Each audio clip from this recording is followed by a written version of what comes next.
Desde 2006, cidadãos italianos que vivem fora da Itália ou os que têm dupla cidadania têm direito a eleger 12 deputados e 6 senadores que irão representá-los no parlamento.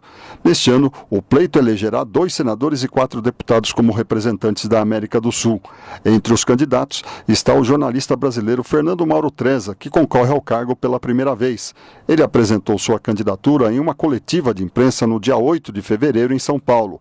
Fernando destaca a importância de se ter um brasileiro ocupando uma cadeira no Senado italiano. Se você tiver um senador brasileiro no parlamento italiano, você consegue colocar um antídoto para as pegadinhas legislativas, no sentido em que surgiram algumas legislações na Itália que queriam, por exemplo, diminuir o direito do cidadão italiano que morava no exterior.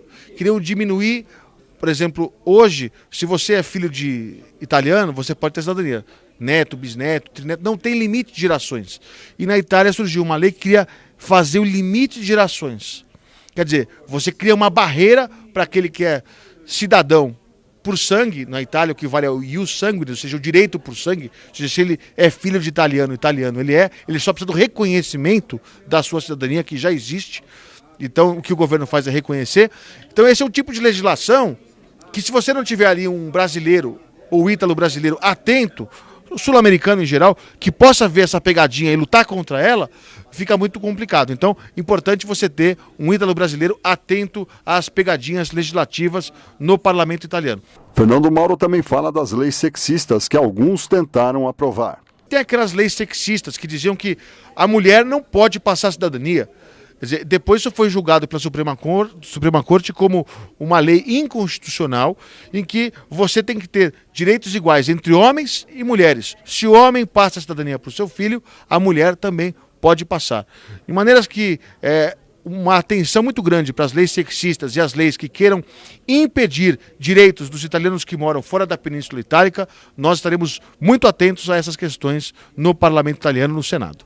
O jornalista explica como se dá a eleição de um estrangeiro no parlamento italiano. A história mostra que dos 2 senadores, um é da Argentina e outro é do Brasil, quando o Brasil vota.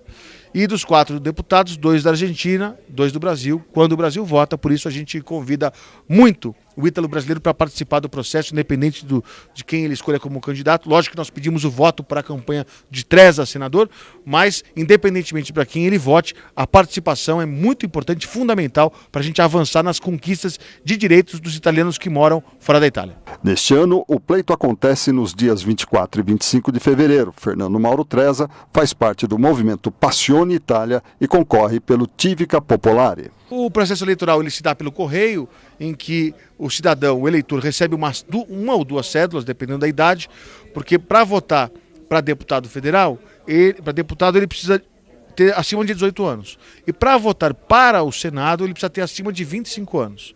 Muito bem. Ele recebe então 1 ou 2 cédulas. Em ambas as cédulas, tanto a de deputado como a de senador, ele precisa colocar um X primeiro sobre o partido que ele vai eleger. No nosso caso é o Civica Popolare, coloca um X sobre o Civica Popolare, que está aparecendo assim com Lorenzin, que é a nossa candidata a primeira-ministra.